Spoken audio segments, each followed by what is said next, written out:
Actualmente, México es el séptimo productor mundial de automóviles y el principal socio comercial de Estados Unidos, y ha logrado posicionarse como el quinto productor mundial de partes y componentes. Los pronósticos de producción en México para el 2020 son de 5.1 millones de autos, lo que denota su enorme importancia económica y en términos de empleo. Pero en el contexto de la renegociación del Tratado de Libre Comercio con América del Norte, la industria automotriz podría verse amenazada por políticas proteccionistas, principalmente de Estados Unidos, motivo por el cual es de suma importancia conocer mejor el sector y los posibles escenarios a corto y mediano plazo para nuestro país. Hoy en Diálogos desde la Frontera vamos a platicar con uno de nuestros especialistas al respecto de este tema. Acompáñenme.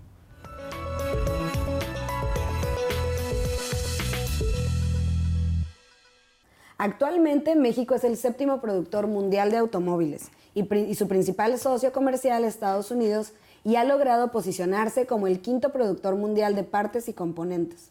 Los pronósticos de producción en México para el 2020 son de 5.1 millones de autos, lo que denota su enorme importancia económica y en términos de empleo.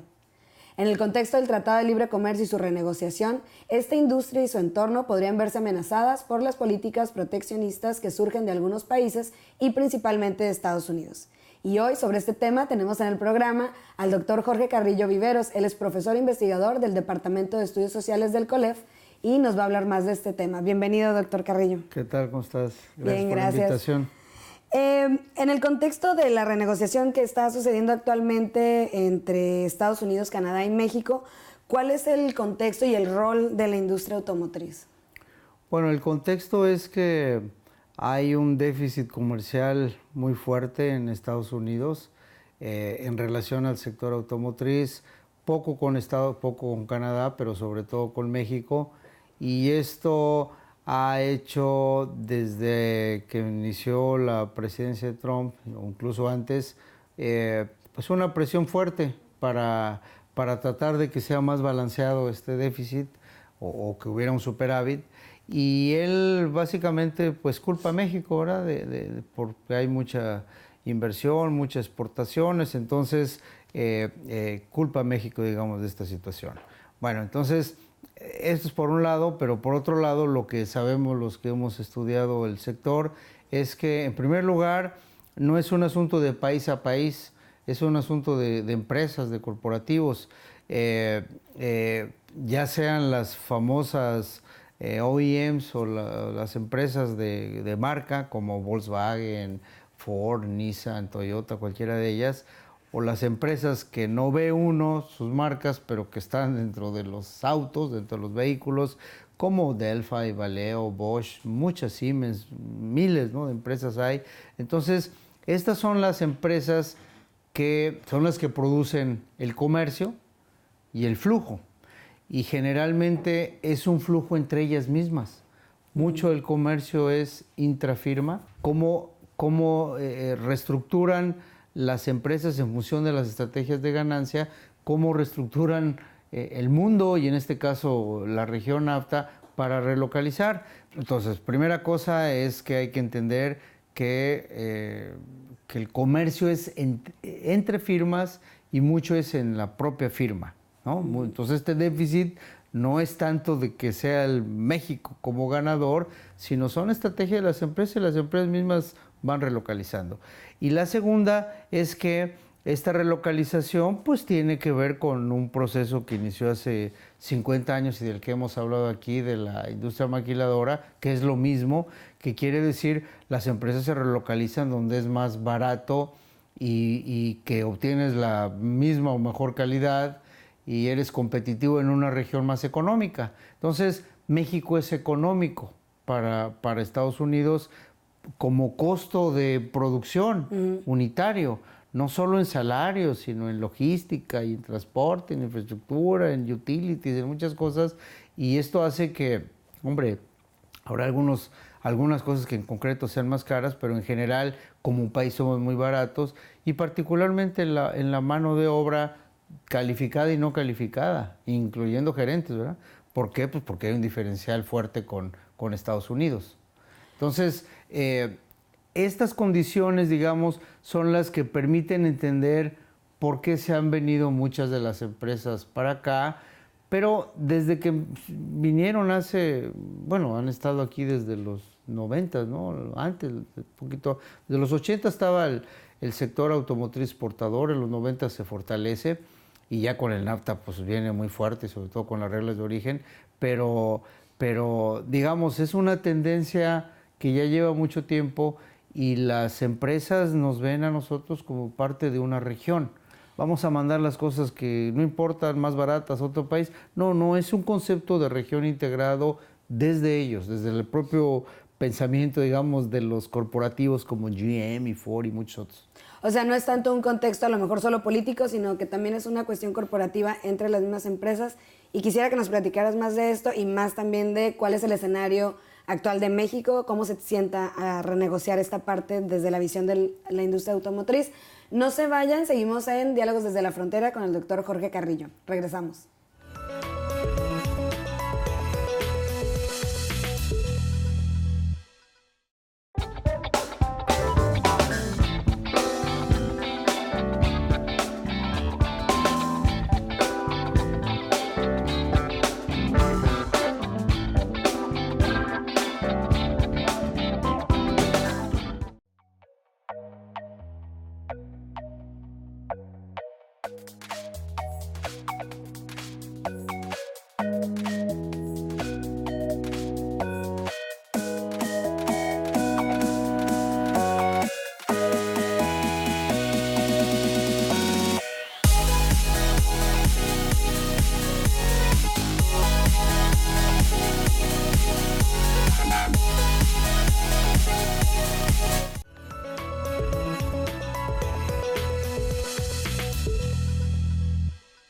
Bienvenidos de regreso a Diálogos desde la Frontera. Estamos hablando sobre el Tratado de Libre Comercio, la renegociación y sobre todo del sector automotriz, que es uno de los más fuertes y que también es uno de los más importantes en estas discusiones que se están teniendo al respecto del tratado. Es correcto. ¿Cuál sería la postura que debería o que esperaríamos que tuviera nuestro país ante el sector automotriz, que es, como ya dije, uno de los más importantes en esta renegociación?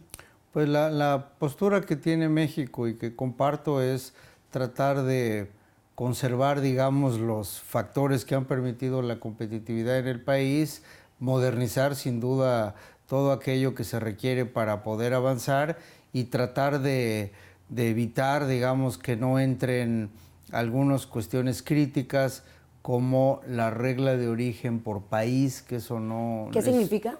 La regla de origen por país quiere decir que ponle tú que hay el 62.5% del sector automotriz Telecán, sí, pero yo quiero que el 40% sea Estados Unidos. No, es prácticamente imposible de hacer eso porque un auto tiene miles y miles de componentes y es muy difícil darle la trazabilidad de toda esta información, además de que no es el espíritu precisamente de un acuerdo regional y hasta donde yo sé, y lo ha expresado el secretario de Economía, ningún otro tratado tiene eso. Entonces, digamos, ahí hay un asunto de que tienen que tener mucho cuidado y hay algunos otros, ¿no? Entonces, la parte interesante es que estamos muy bien posicionados en el sentido de que ha habido un enorme flujo de inversiones, particularmente en los últimos años. Se han abierto nuevas empresas, todas estas nuevas empresas, como generalmente sucede, vienen con la mejor tecnología, con la más nueva, con las mejores prácticas. Entonces, el avance que ha tenido el rol de México internacional ha sido muy fuerte. Digamos, se espera que vaya a llegar al 4.º lugar, a lo mejor pronto. Y en ese sentido está muy bien posicionado, no solo en términos de la manufactura, sino en términos de las capacidades de producción, pero las capacidades también de conocimiento, de diseño y de ingeniería, porque se han trasladado muchos centros para acá también. Hombre, no es para decir que se han trasladado toda la cadena, pero también sería injusto decir que solamente hacemos maquila o manufactura. Hay mucha cuestión de investigación y desarrollo que la hacen tanto empresas manufactureras que tienen áreas de investigación como empresas especializadas. Además de eso, Han venido pues ahora una cantidad importante de empresas de servicio de alta tecnología. Entonces nos da un buen posicionamiento y este buen posicionamiento ha hecho que digamos, la academia, conocí directamente, esté muy preocupado de cómo vincular los centros CONACYT con el sector automotriz, y ahí hay varias iniciativas que ha desarrollado, pero la principal son los consorcios, la ICATE Automotriz. Estamos haciendo estudios para de alguna manera apoyarlos en el sentido de fomentar las capacidades, que se conozcan, que esté muy claro qué es lo que puede ofrecer y demás, y ojalá y esto devenga en negocios, ¿no? Entre el sector académico, que sí ya los hay, pero lo que está buscando Francisco es que, digamos, sea más... Se fortalezca y sea de una manera más coherente, ¿no? Porque a lo mejor tú necesitas un laboratorio especializado y más que tener el trato con un solo centro, con una universidad, pues tú tienes un conjunto de 32 centros o de 13 en la cátedra automotriz que dices, bueno, a lo mejor ahí conviene mejoras, crear sinergias, economías de escala y hacer el negocio, o viceversa, a lo mejor hay que desarrollar uno, pero ¿quién lo desarrolla? Entonces, pues en lugar de estar desarrollándolo de manera muy autónoma y fuera del ecosistema, la idea es consolidar este ecosistema. Y digamos, todo esto se está moviendo gracias a que hay un enorme dinamismo en el sector. México está bien posicionado, pero claro, está en discusión y es lo más crítico, las cosas más críticas es este sector para el TLC. Oye, Jorge, también hablaste ahorita, hablando precisamente de la tecnología y de estos centros y todo lo que podemos aportar. ¿Cuáles son las tendencias tecnológicas, ¿no?, en el sector automotriz que se vienen dando? Mira, pues son varias, pero la más importante, digamos, es la automatización y la conectividad. Entonces, la automatización está, digamos, ya desde hace muchos años venía un proceso de automatización, pero, digamos, se quedó, digamos, en la pintura, en el área de la soldadura, en varios lugares, ¿no? De logística también hay bastante automatización, pero, digamos, el ensamble asistido por máquinas y por instrumentos y equipos, pero seguía siendo muy anclado en el factor humano, en las ensambladoras de autos y en los proveedores, en general, digamos, ¿no? Entonces, este proceso está cambiando y se está automatizando cada vez más, o esa es la idea, de que se automatice más. Entonces, vienen desarrollos tecnológicos, no necesariamente del sector, sino la robotización es una tendencia muy clara y pues tú la puedes, digamos, ahorita son como ejemplos, como burbujitas, como que, sucede esto en el Silicon Valley, o en Boston, o hay un restaurante que está haciendo tal cosa en China, o qué sé yo, pero lo cierto es que es una tendencia a la robotización, y en esa tendencia a la robotización, pues, están cambiando el tipo de robots que hay dentro de las empresas, mucho más amigables, digamos, con el humano, ¿no? Y además va a haber un momento en que además pues van a desplazar mano de obra también, ¿no? Entonces, está ese factor de la automatización, y el otro factor es de la interconectividad, porque lo que tradicionalmente era un auto para moverse, pues hoy en día y el futuro pues va a ser estás de cuenta que estás viendo una computadora movible, ¿no? Autónoma, claro. Y además autónoma, o sea, sin una persona que la esté manejando. Entonces, la tendencia del auto autónomo basado en otro tipo de materiales, en otro tipo de baterías, etcétera, etcétera, es como una gran tendencia. Esta autonomía, nuevamente, no tiene que ver solo con la industria automotriz, sino que esto es una, digamos, se concretiza y se refleja en este producto, ¿no? Un ícono de producto del mundo, los autos, pero esto está sucediendo en todas las ciencias y en todas las actividades humanas, la automatización y la interconectividad. Entonces, esto ya se traduce en políticas nacionales, en políticas empresariales, ¿no? Y hasta sindicales. Entonces, a nivel nacional, en Europa, que está centralizada las políticas y tiene mucho dinero, le llaman la industria 4.0, En Estados Unidos, que es mucho más del mercado, le llaman la manufactura avanzada, digamos. Y bueno, pero son estas tendencias, claro, apoyadas también desde el Estado, pero tienen mucho camino las empresas por su cuenta. Ya dependen los gobiernos, ¿verdad? Y en México, pues simplemente, como siempre, adoptamos o queremos adoptar mejores prácticas, pero las hacemos, pues, las customizamos. Es decir, las hacemos a la mexicana, para bien y para mal. Entonces, el discurso y el programa es, no el programa, el discurso y la plataforma es clara. Vayamos encaminémonos hacia la industria 4.0. El problema es que no tenemos ni los recursos, ni el tipo de actores que tienen los otros países como Estados Unidos y Europa, y en ese sentido, pues muchas veces queremos estar donde no estamos. ¿Y eso nos reduce la competitividad también? Pues nos reduce sobre todo la posibilidad de marcar escenarios, y que dependemos mucho de que las empresas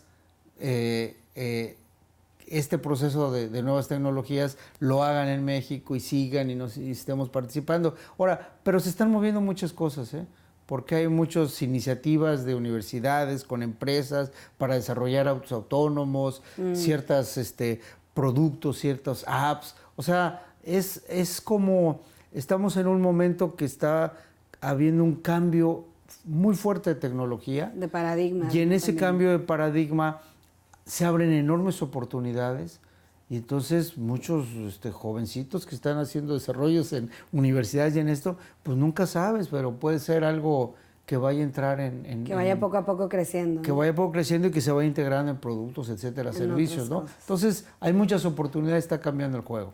Muy bien, vamos a hacer un corte y cuando regresemos queremos que nos platiques de un evento que van a tener próximamente, de qué se trata, y no se vayan, regresamos a Diálogos desde la Frontera.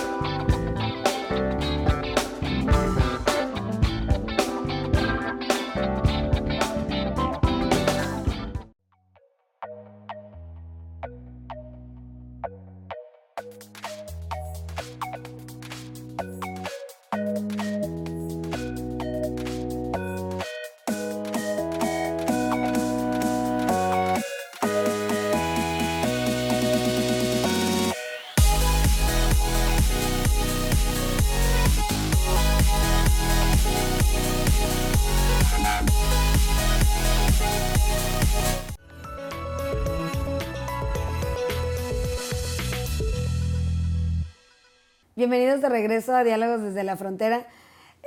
Jorge, nos estabas hablando de la automatización y la rebelión de las máquinas. ¿Cuál es realmente el futuro del trabajo en el sector automotriz? Bueno, algo que no dije hace rato y que lo digo para la automatización, para el auto autónomo y para el trabajo, es que hay un enorme grado de incertidumbre. ¿Qué quiero decir? Nadie sabe lo que va a suceder, nadie, absolutamente nadie. Entonces, lo que se sabe es tendencias que están ganando fuerza y que depende mucho, pues, quién las impulse, cuánto le invierten, cómo es aceptada por el mercado, mil historias. Entonces, lo más seguro es que ocurran, pero exactamente cómo, dónde, cuándo, no se sabe. Si me hablas de auto autónomo, sí, claro, a lo mejor en Los Ángeles hay con estas cosas que está diseñando Musk y demás, pero tú lo quieres trasladar a Tijuana o otras zonas, pues sí, ya quién sabe, son otras historias, porque la infraestructura es importante. Bueno, entonces hay un alto grado de incertidumbre. En ese alto grado de incertidumbre, lo que se dice de la gente que está haciendo estudios, los pocos que están haciendo estudios, que están haciendo un poco de escenarios a futuro, lo que dicen es que hay oficios que es probable que desaparezcan. Y luego hay actividades dentro de los oficios, porque a lo mejor tu oficio no, sí, pero dentro de tu oficio hay una parte que es predecible. y todo lo que es predecible se puede automatizar. Claro. Entonces, call centers, contadores, drivers de las grandes trailers, todo eso en un futuro, de cuánto, quién sabe, dicen que va a desaparecer.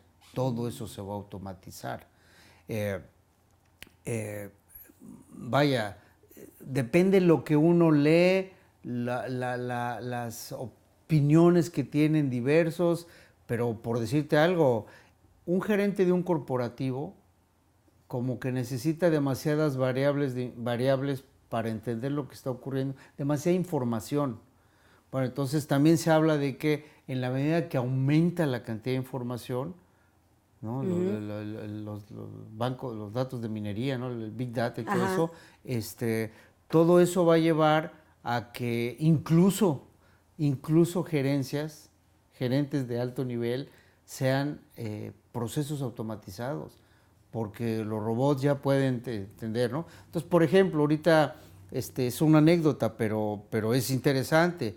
Google, en todos sus diseños, puso de los robots a discutir y llegó un momento que tuvieron que mejor cancelar el programa porque se estaban hablando entre robots en un idioma que ya no entendían los humanos. Que no se puede interpretar. Que ya no pueden interpretar. Claro. Entonces dijeron, lo cancelamos, ¿no? Entonces, claro, son anécdotas, pero lo que quiero decir es, hay incertidumbre y lo más seguro es que en áreas de trabajo físico y predecible, como mucho del trabajo automotriz, sí es probable que tiendan a desaparecer.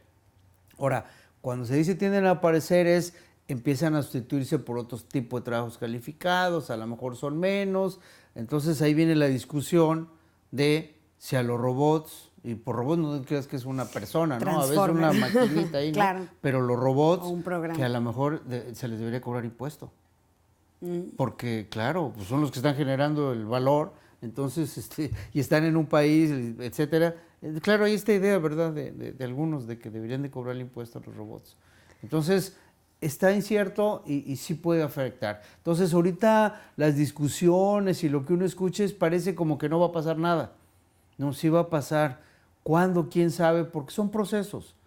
Pero yo no dudo que ocurran. Sí, claro, los saltos tecnológicos han sido, aunque han tardado tiempo, pero han sido muy dinámicos y muy rápidos. Y todo lo que vemos en el cine, que siempre parece que como pensamos que futuro, no iba a pasar. Está ocurriendo, ¿no? Está ocurriendo.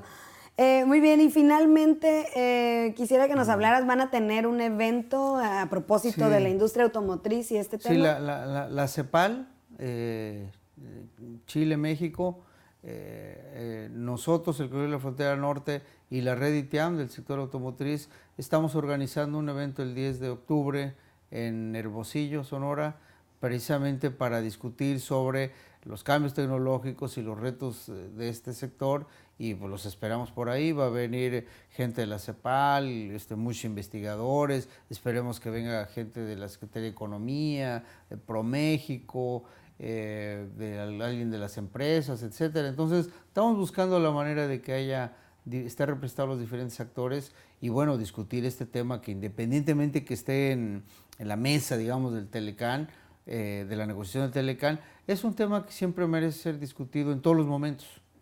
O sea, ahorita es como que cubre mucho auge, pero en todos los momentos, porque es muy dinámico. Es muy dinámico, tiene muchos impactos y hay que tener claridad de qué es lo que se conviene seguir impulsando y qué no.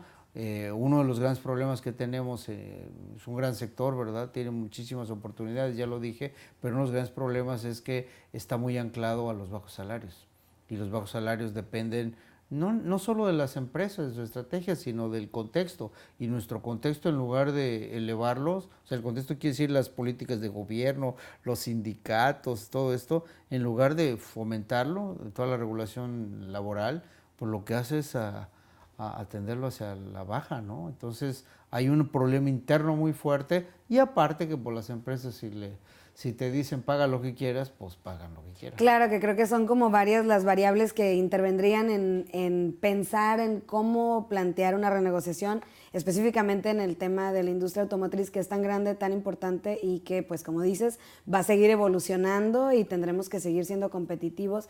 Y bueno, yo te agradezco mucho que nos hayas acompañado. Vamos a poner la información de este evento para todas las personas que estén interesadas y a ustedes les agradezco que hayan estado con nosotros. No olviden suscribirse al canal de YouTube del COLEF y obviamente visitar la página www.colef.mx, donde también van a poder encontrar información de este evento. Y no dejen de sintonizarnos en la siguiente edición. Yo soy Flor Arballo y esto es Diálogos desde la Frontera, un programa del Colegio de la Frontera Norte.